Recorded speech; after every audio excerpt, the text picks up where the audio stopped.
Well, as you know, today's movie is Inside Out as we are continuing our sizzling summer series, Life at the Movies. And my talk is It's an Inside Job. And we're going to be looking at our emotions as guideposts on our spiritual journey. Guideposts. So pause for a moment and think about your emotions. Perhaps what you've experienced just over the past week, maybe this morning, your emotions. Can you choose? Bless you. Can you choose them? Can you choose them? Or do they just happen?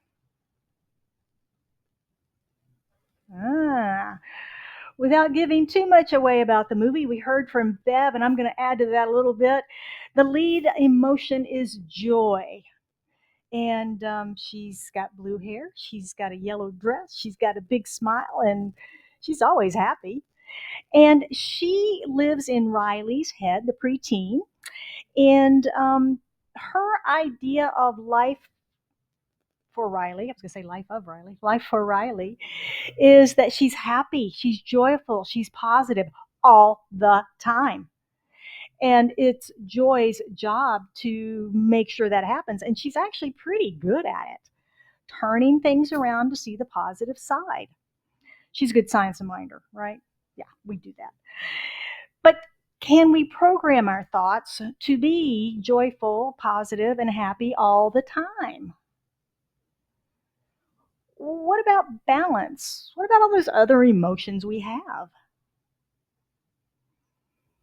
Well, joy plays nice with most of those other emotions most of the time. Now, she takes the positive aspects of them, anger, fear, disgust, and uses them to help Riley fit into society, be powerful, and stay safe. That's what those emotions do. But sadness, Joy kind of pushes sadness away. She's got other things for her to do. Go stand over there. Don't touch that. Move away. Joy, what are you doing? Or sadness, what are you doing? So in Joy's world, sadness doesn't seem to have a place. Does sadness have a place in your world?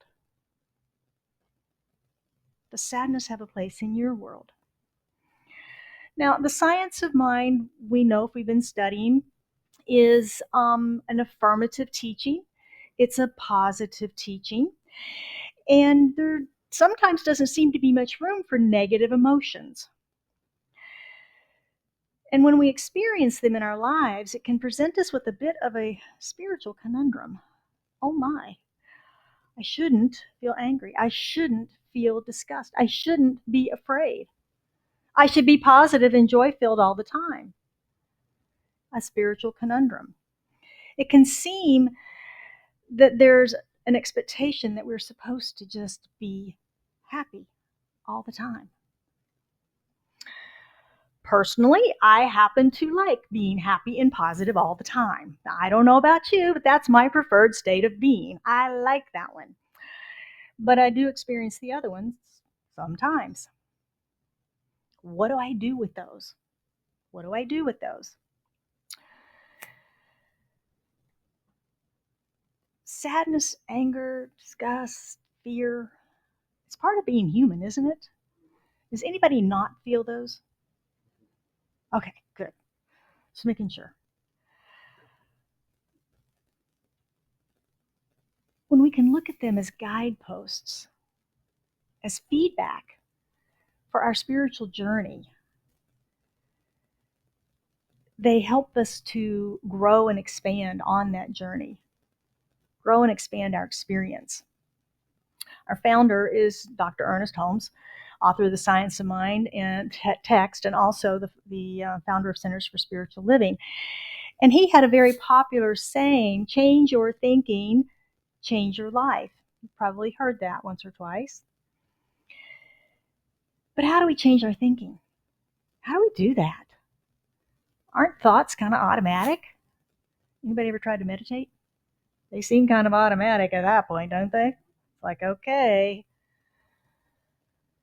Our thoughts are automatic until we recognize that they're not.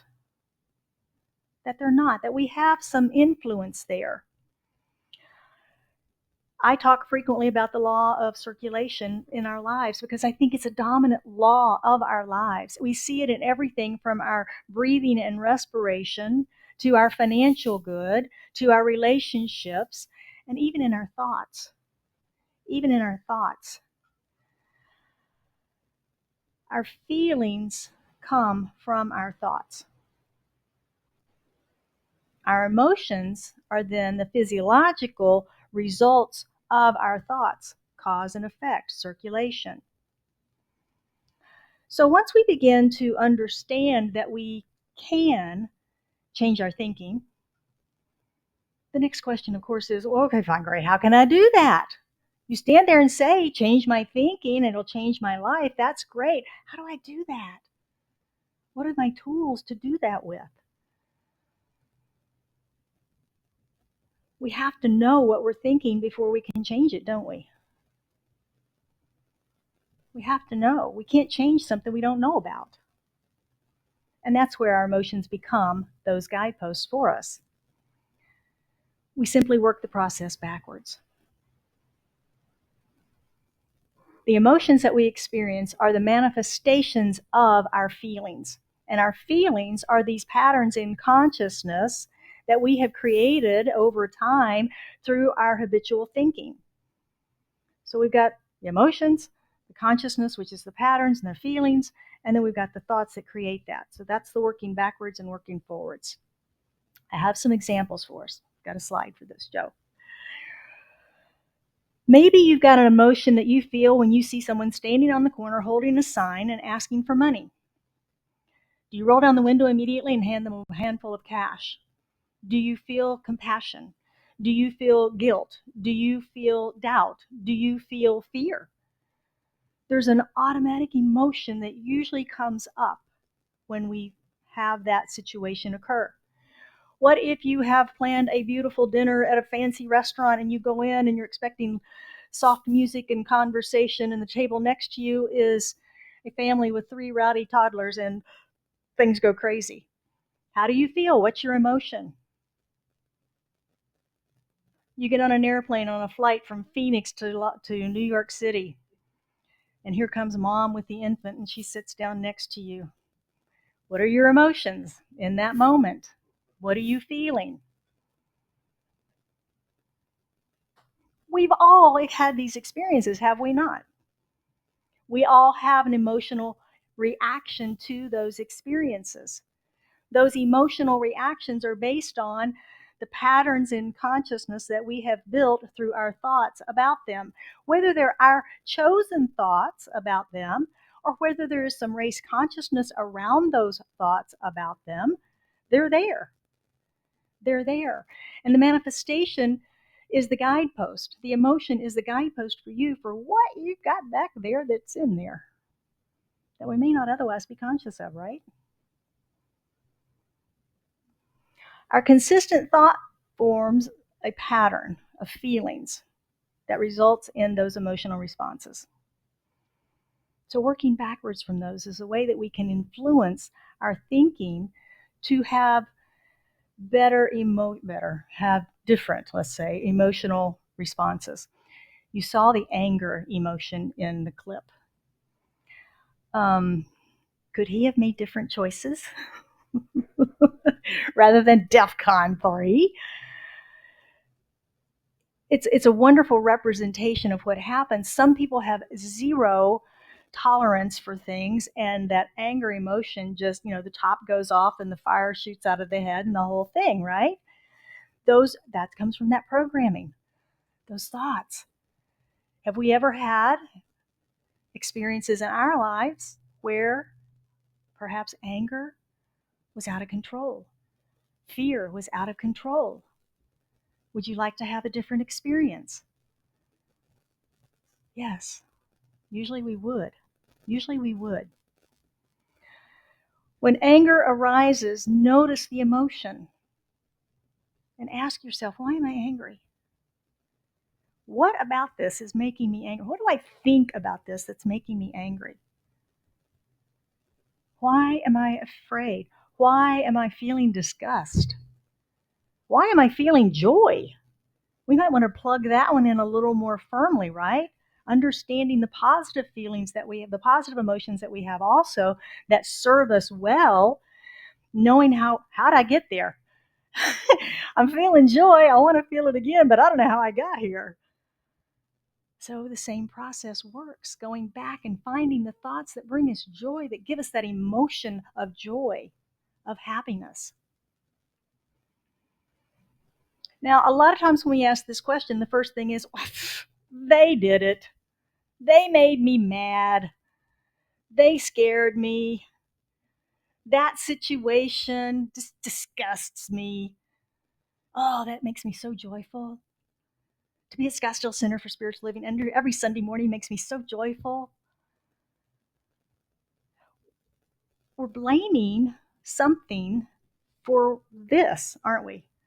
This started a long time before this, whatever is in front of us today, happened. So it's us. It's not that outside of us. It's us. It's the programming within our minds. There's usually a trigger, right? There's usually a trigger. Somebody says or does something that triggers that pattern, that feeling of anger, and there it goes. There it goes. So it's not them. It's not that outside of us that's causing it.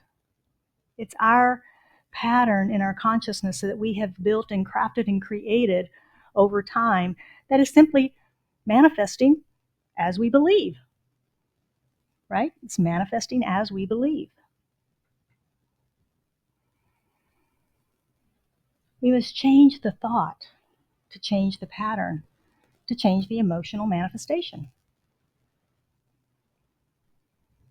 So I would invite you to consider the next time you're on a flight and mom and the infant come and sit down, that instead of allowing that emotion to play out, you say a prayer. You say a prayer and bless all moms and all that they do in raising the next generation. You bless this mother next to you, brave and courageous soul that she is, to travel alone with an infant on an airplane, long distance. That's a lot of work for anybody that's ever done it. Bless that child, that we all have a comfortable, peaceful, enjoyable flight. Bless everyone on the plane. And claim for yourself peace and harmony, balance and joy. Focusing on what we want instead of what we don't want. Because when we resist things, what happens? They persist, right? We know that.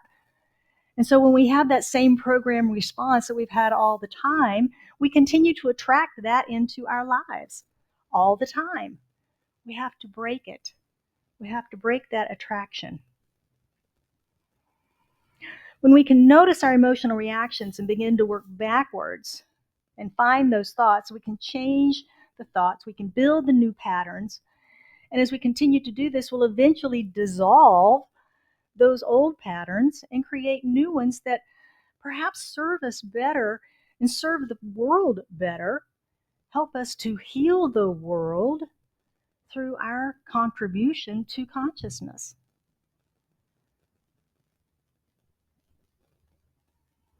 Changing our emotional reactions that support who we're becoming, not who we've been. That continually evolving spiritual soul that we are. So before we wrap up today, I want to go back to sadness a little bit.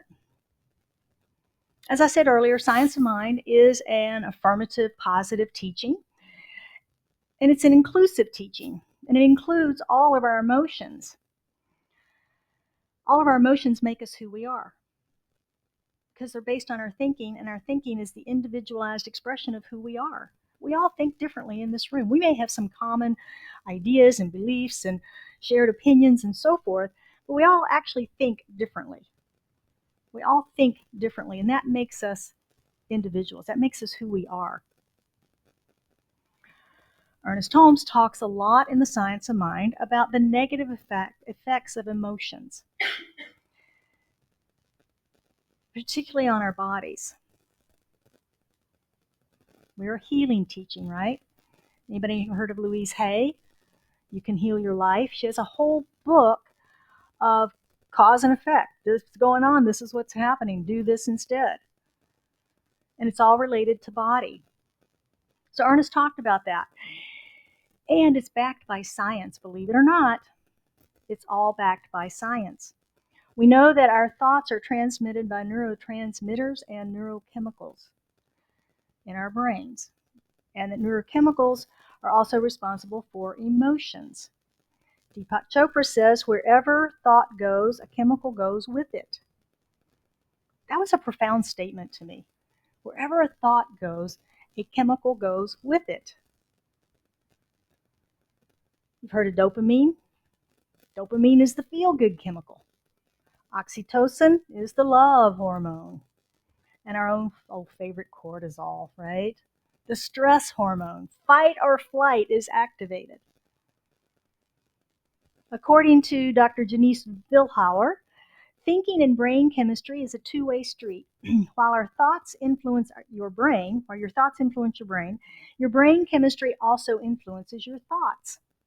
Example, if you're thinking about things that bring anxiety, make you feel anxious, your brain sends out some cortisol. Cortisol makes you feel anxious.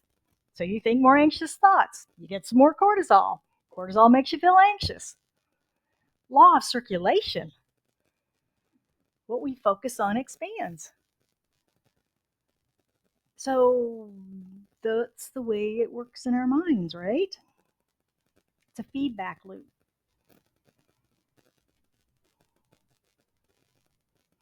The important message about our emotions is that we allow them. We don't repress them. We don't bury them. We don't hide them. We experience them. We just don't get attached. We feel sadness. We feel anger, disgust, fear, and joy. Repressing them leads to more cortisol in the body.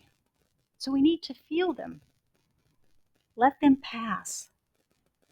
And understand what the emotional manifestation is and go backwards if it's not serving you any longer, if it's not providing, if it's harming your body, if you don't feel good.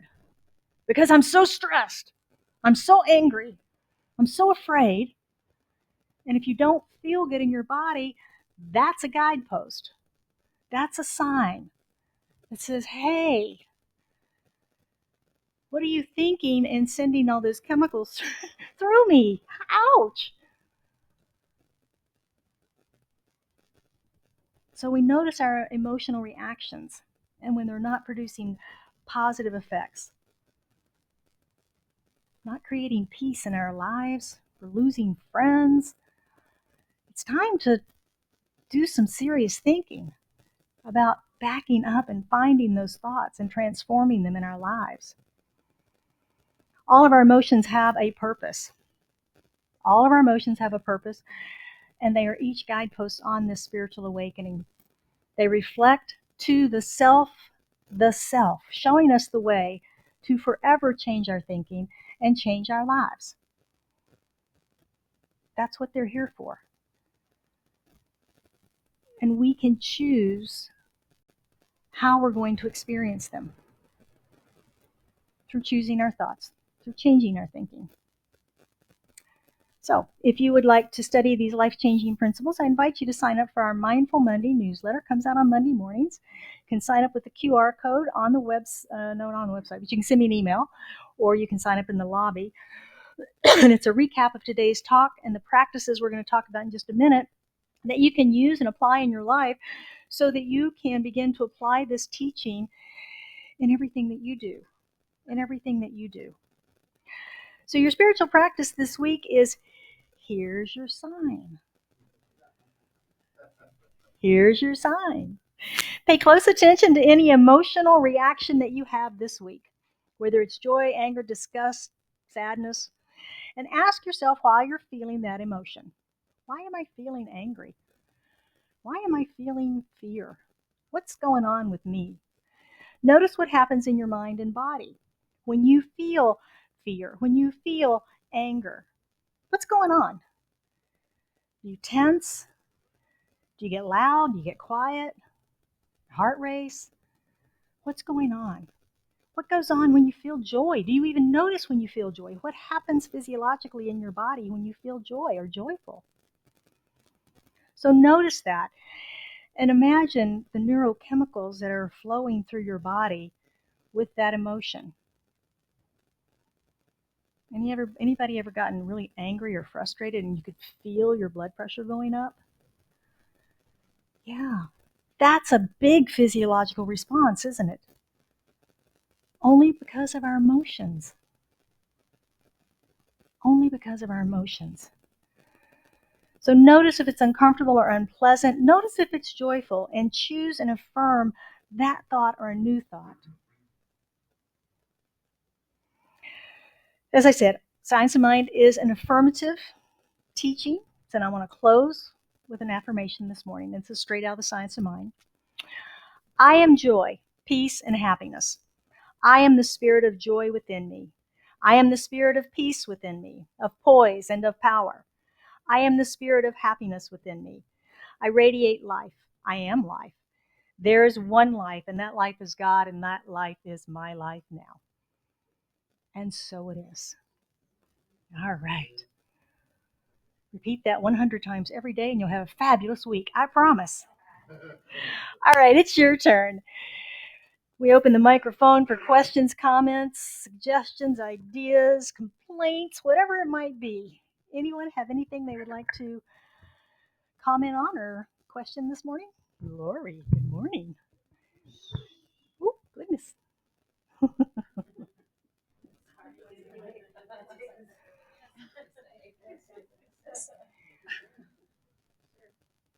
think he's having an emotion.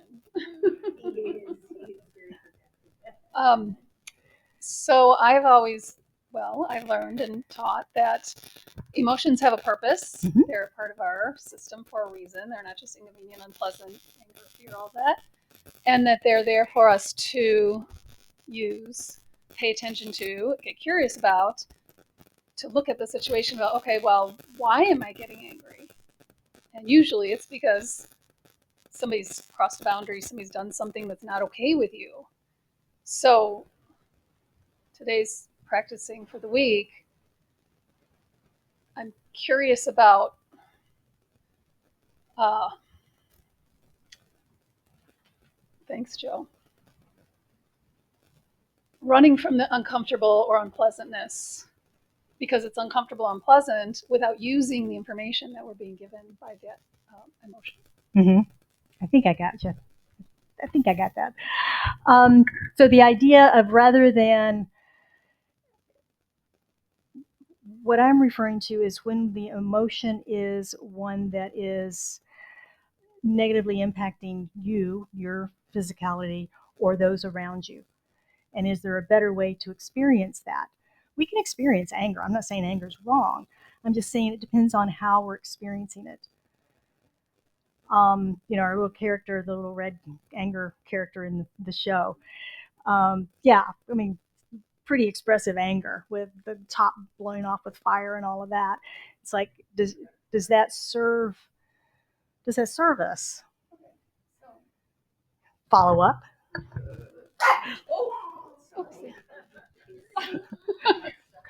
You're not allowed to step past that. I guess. So I think if I have an understanding, what you're saying is more about separating the emotion from the behavior. In other words, I feel anger, but I get to choose how I'm going to act on it. Yes. Thank you for that clarification. All right. Anyone else?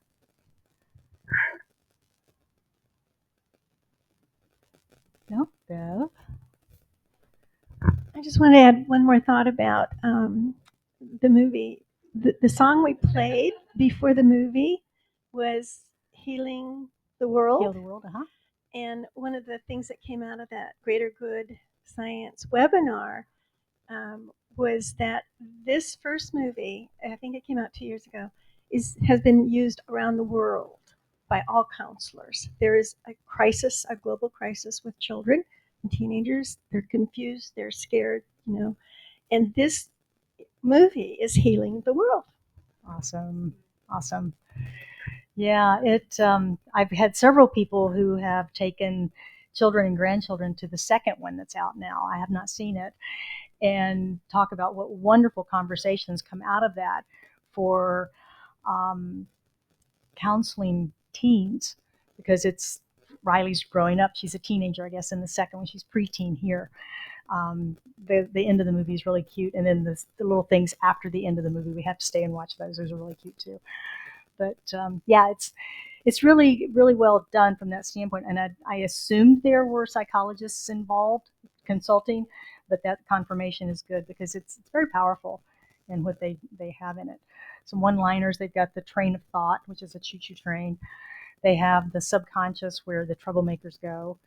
Just fun stuff. So I hope you can stay and stay with us for the movie and pick up on all those fun little things today. Anything else? Time for one more. We're good. All right, and we're out. So, would you join me for prayer? We'll just bookend this with prayers today. So, as we go within, we recognize the allness that is life, the one life that is God, that is our life. It is all of the power, the presence, the love and the joy, the harmony, the peace, the balance. It's all of the emotions, and it's none of the emotions. For it is pure love, unconditioned and unconditional, expressing in, through, and as its creation, loving so much that it creates and lives and moves and has its being through that creation. And I am one in that. I am a manifestation, a creation, an individualization of the one, of God, of Spirit, of Source. And as I know that about myself, I know that about each one of us gathered here today, those gathered online in the room, those listening later. For we are one, united in the wholeness, united in the intelligence and the wisdom that is God, that is the divine. There is no separation. There's no time and no space separating us. We are one in consciousness always. And so from this place, I speak my word for and about us, knowing, claiming, and accepting that each of us, through our own individualized thinking and expressions, is transformed by the renewing of our minds, in whatever way that may be. As we continue to grow and learn and expand our awareness of the reality of who we are as spiritual beings, having this delightful human experience on planet Earth right now, whole, perfect, and complete in this manifestation, surrounded by an infinite universe that is only loving, giving, caring. And we get to play and participate in each one of these beautiful laws and expressions and experiences. And I know that this community is a blessing to the world, as each of us gathers by divine appointment this morning to be here together in this oneness. And then we take this message, we take this love out into the world, and we do our part in healing the world from our consciousness, from our awareness, from our prayer work, from our interactions with everyone we come in contact with. We take this teaching out and we circulate it in the world, and it comes back to us, pressed down to overflowing.